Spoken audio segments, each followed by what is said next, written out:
I'm Firuza Chisam. I'm the host of Be Friend Podcast, a podcast about honest conversations on entrepreneurship, careers, and other important matters. Today we have Ming Zee. Hi, my name is Ming Zee. I'm an environmental lawyer with the global commercial law firm A&O Sherman. I'm also co-founder of Legal Voices for the Future, which is a collaborative learning forum for young lawyers about the climate crisis. So the reason why we set up Legal Voices was really to plug an education gap in environmental and climate biodiversity education within law. Currently, there's not much mandatory education on this in the legal syllabus, in the legal practice courses or the barrister's practice courses, the equivalent.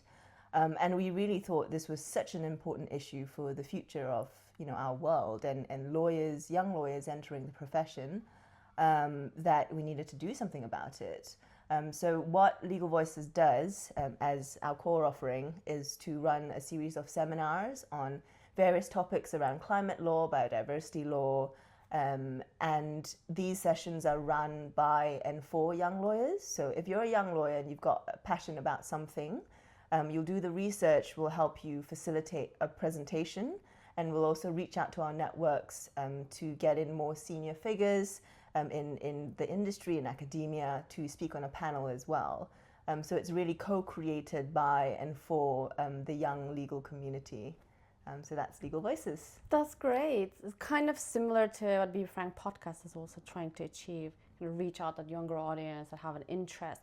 What about climate, environment and law? How does that cross over for someone who has maybe interest in it, but they don't know exactly what lies ahead in that law environment? Yeah, so I mean, I'm an environmental lawyer, so this is my bread and butter. And in the recent years, you have traditional environmental issues like permitting or contaminated land issues. But climate change, we are in the age of climate catastrophes, and this is more and more coming into the work that I do on a daily basis. So with countries and companies making commitments to net zero, they then have all these sorts of obligations to report on their progress towards net zero, to disclose their sustainability metrics. And this is really not only just business commitment, but also backed up by hard legislation and legislative obligations. So yeah, and in the same way that you have law about real estate or law about tax, climate law and environmental law is a distinct area of focus. I think also beyond that, climate issues are seeping into all areas of law. If you're a banking lawyer, clients might want green loans and green legal agreements. If you're an infrastructure lawyer, you'll be building wind farms and solar panel kind of projects.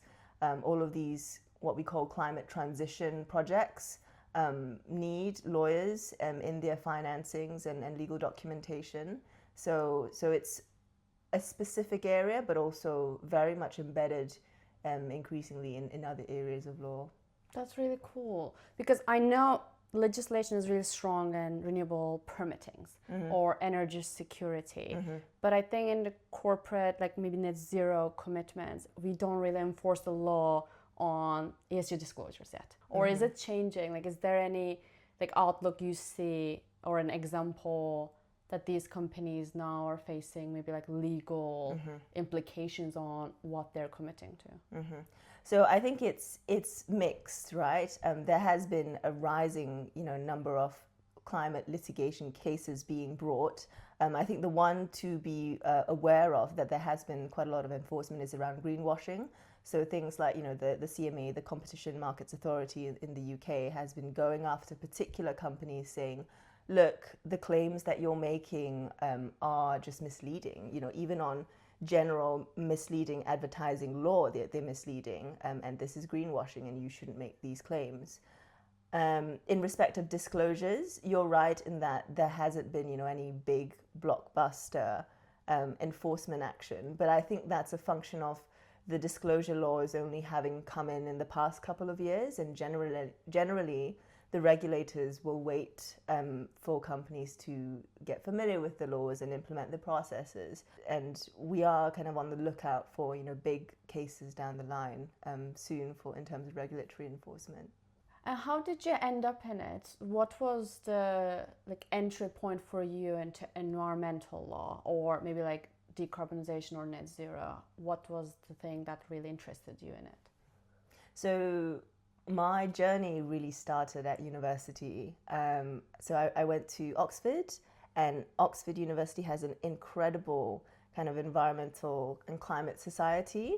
So, I think even in first year, I was just shopping around thinking, oh, what should I, get interested in? What should I start joining?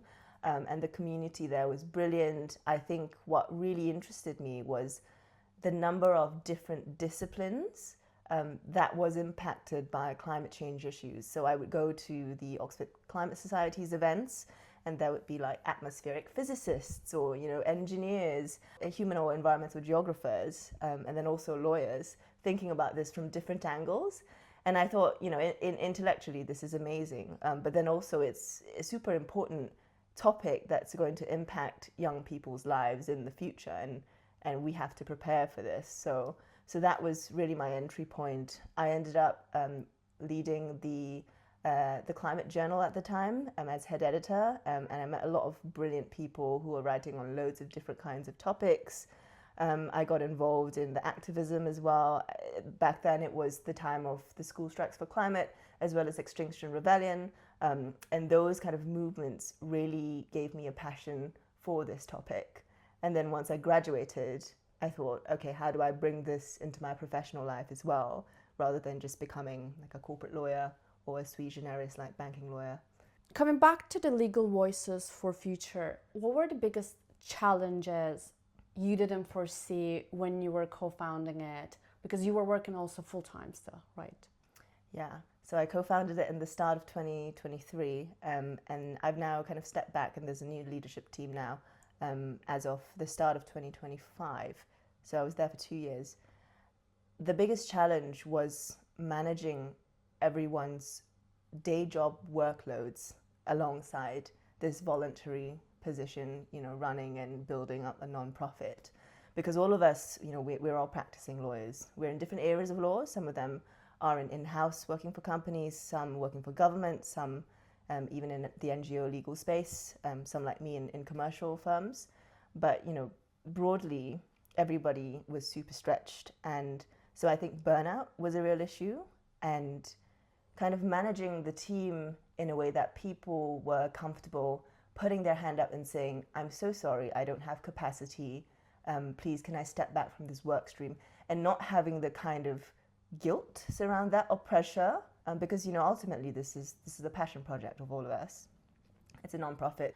And so I think, we're all coming from very, very high pressure jobs where we feel like we have to perform. And then we take that mindset and bring it into legal voices when it's really not necessary, Like if you've got too much going on, just say you've got too much going on. How did you facilitate that though?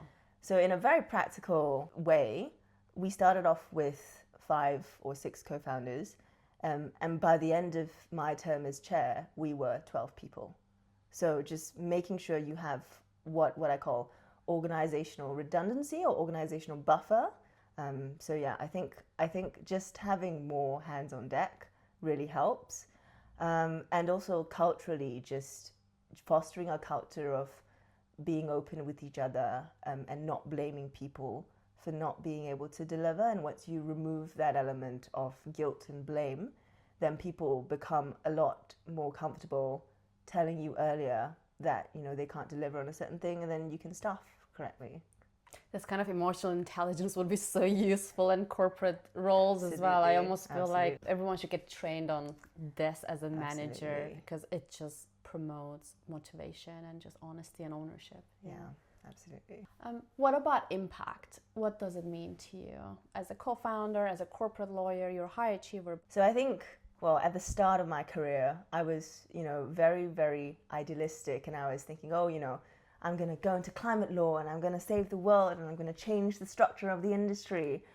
But I think now, having several years of practice under my belt, I'm much more kind of pragmatic about this. I think impact is very much at a community level and at an individual level. And maybe if you're, if the stars aligned and policy aligned and you're part of a movement, you will achieve structural change in an industry, in a society. But I think the structural level, if you always hold yourself up to that, you can get very demoralized, because especially in the climate space, there is so much you cannot control. Geopolitics, what the government is doing, what other countries are doing, how the winds change. We've seen just from the Trump administration so much of climate policy and climate funding being rolled back, which can be very difficult to deal with. So for me, impact really comes down to the individual people that you're able to help. For legal voices, the students you're able to mentor, the young lawyers that I'm able to bring along on the journey to inspire to come into the industry and the sustainability industry more broadly. I also volunteer at my local city farm, and so I grow vegetables every Sunday. And so for me, it's just like growing something organic and seeing the fruits of your physical labor. That's impact, right? And then, we sell it to community members. And I think it's just really nice to have that direct relationship. Really nice insight, because often we do get into this sector as a broad sector, because we do have a love or appreciation for something, right? It's the world, like nature, whatever. But then when something becomes your career, the I, an individual, like sticks to it, then, as you said, ego like really layers on it, and it becomes so individual. Yes. Versus, when you think about it, the best part of the sustainability, like probably careers, are your network, like these people you meet, and they kind of help you realize, oh, you're in this together. There are all these group of people that share your vision, that share the love you have. They also try to make some sort of difference. So when you think of collectively, or even to pass that knowledge to people younger, right? Like help them see there's a path here. Yes, it's challenging because of X, Y, Z geopolitical reasons, but there's still people who cares, and it just gives you this hope, right? And that's the reason you want to be in it. And it's a really good take on, we just need collectiveness rather than sometimes looking at this, my individual career. Yeah, I think, ego is a fantastic point. There's this quote by Martin Luther King, and it goes, "The arc of the moral universe is very long, but it bends towards justice." And I've kept this, I read it when I was at uni, and I've kept this with me because, your life is so short. You can't influence the things that go around you globally. You just have to do your little bit, and you just have to find your community and do the best you can with whatever's around you. Ultimately comes down to something very local and very intimate. That's so nice. Okay, Ming Zee, I've prepared some questions from Reddit and other internet forums, most about careers and startups, and it's going to be in a rapid fire question format. It's going to be yes or no, would you rather, and pick one concept. If you were to give more explanations to them, you're free to do so. Are you ready? Yes, I'm ready. Okay, yes or no, clear feedback is rarer than people think. Yes, super rare. Very difficult to get from especially busy seniors, busy managers. But it's something that I make sure always to give my juniors, and then also ask for feedback from my juniors about how I'm managing them. That's nice. Yeah. Do you find it helpful for your growth when you get feedback from your juniors? Oh yeah, absolutely. Yeah. If not, like how do I know how to manage them or how they would like to be managed? So yeah, really important. Good feedback, bi-directional. Yes. Yes, nice. What about networking felt fake before it felt useful? Yes. I was so awkward during university. I remember being so stressed out before I would go to a networking event by this law firm or that consultancy. But now it kind of just comes naturally. And I think you gravitate towards people with similar values in a similar industry anyway. So then you just have conversations, and they don't need to be super directional. Like, I'm not asking for a job from them, but you never know where it will go. Yeah, that's sometimes the learning we have to go through about networking. Yeah. When you're younger, probably you think, oh, I'm going to go to networking events and maybe I'll get some job opportunities. It's more of you go, it's uncomfortable. You feel quite ashamed, but you learn how to find your voice, but then you find people who are kind of similar to you, and that maybe helps in the future with a different project. Yeah. It doesn't have to be transactional. No. Yeah. Entrepreneurship is glamorized compared to reality. So overly glamorized. I mean, most of the stuff that we had to do at Legal Voices was just like emailing venues and setting up catering and figuring out how to sell tickets, you know, and dealing with like Ticketmaster. That's like, you know, you do that on like a Sunday night because you don't have time during your work week. That's just work. It's just admin. Yeah. Yeah. Well, it's operational, right? It's not necessarily the fun bit of entrepreneurship where you get to talk about, but it's the things that keep the business running. Yeah. It's the day-to-day. Just the constant grind, and it's, can be quite boring. Fair enough. Would you rather a fast promotion or slower growth with strong mentoring?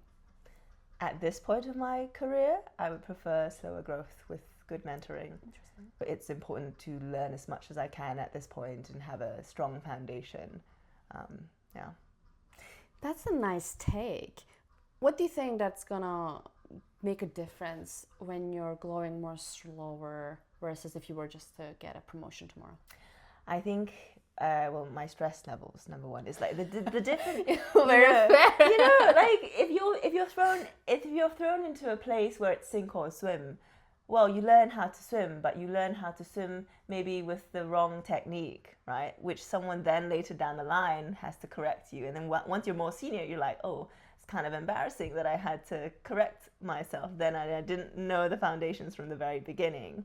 You know, it can be just a personal preference. Some people like trial by fire, and some people like to be handheld a little bit more. Yeah, or it's just how you like to perform, right? Like you rather be more accurate and, you know, grown rather than. But it's interesting. Okay, I want to point out one thing.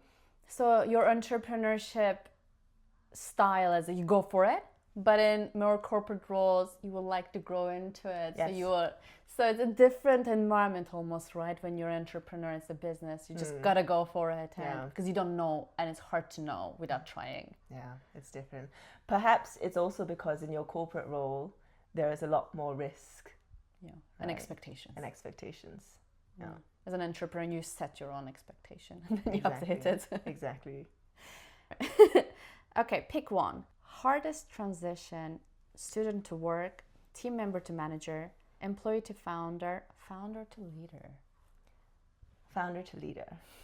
Founder to leader. What does leadership or leader represents to you?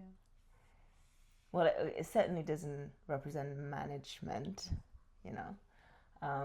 Leadership is much more of a conceptual kind of quality to do with a lot of emotional intelligence, about understanding your team, about what they want and what they need, making sure people are growing in the way they want to. I mean, my style of leadership is very team driven. So I always ask my team members what they want to see, at least in Legal Voices. And also because the way we made decisions were by, consensus led. So it's a lot about listening. And I think it's not something that comes automatically. And it's not something that's taught to you either in university or in the corporate world, which is very hierarchical. You take instructions from the top. Yes. I actually did take a module in my master's about, in the leadership styles. And one of the things that, as you said, struck me was management has nothing to do with leadership. Yeah.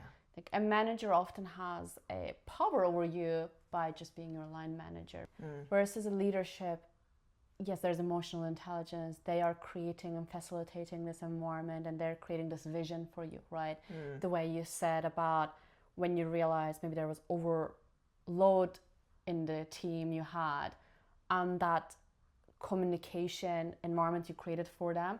So that takes certain emotional intelligence, but then you have to present it to them. So it's a lot of, I think, social side of it comes in place, and visionary outlook, it comes in place, and it's definitely comes with time, I'd say, to find where you sit naturally, because I think everyone has a different leadership style, and each region has different, leadership styles as well, we respect. Yeah. Our final question is, if you could go back and then give an advice to your younger self, this could be your 16, 18, whichever one feels the most, warm to you, what advice would you give to them and why? I'll probably just tell them that everything's gonna be okay. You're gonna have lots of fun. Don't stress it. Yeah, that's what I would say to my 18-year-old self. Why? Because I think at 18, I was super anxious and uncertain about my future. I was just finished my A-levels, going to law school, very excited to go to oh my gosh, Oxford Law, but then also what the hell am I going to do afterwards? Do I even want to be a lawyer? I think I definitely didn't have kind of a passion in environmental issues at that stage. I was just following the prestige path.